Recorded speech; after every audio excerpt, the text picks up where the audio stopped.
كيفكم؟ ان شاء الله تكونوا بخير يا رب. اليوم رجعت لكم بفيديو راح نعمل مع بعض طبق حلو سهل وسريع. اول شي تابعوا الفيديو للنهاية ولا تنسوا تشتركوا بالقناة وتفعلوا زر الجرس حتى يصلكم كل شي جديد مني.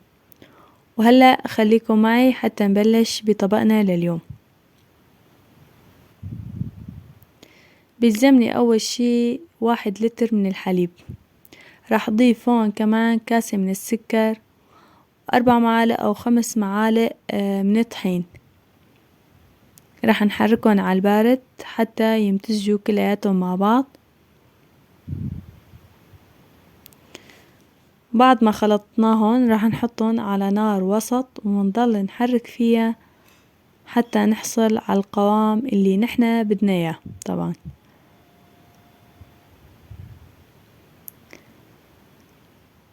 بعد ما وصلنا للقوام اللي بدنا اياه راح اضيف لهم ظرف من الفانيليا ومعلقة كبيرة من الزبدة.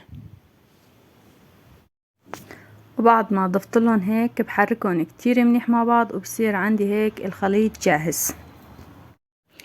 وهيك بيكون صار عندي الحلا جاهز. هلا رح نبلش نمد بالقالب اللي نحنا بدنا اياه الجاتو او بسكوت سادة كان موجود عنا، بنحاوله نفرطه بشكل ناعم كتير منيح وبنمده بقلب القالب اللي نحنا بدنا اياه.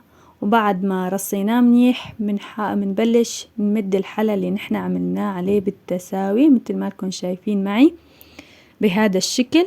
وطبعا راح اغطي فوقهم كمان بطبق من الجاتو المفروض او البسكوت السادة، انتو حسب شو متواجد عندكم بالبيت فيكن تمدوه فوقه.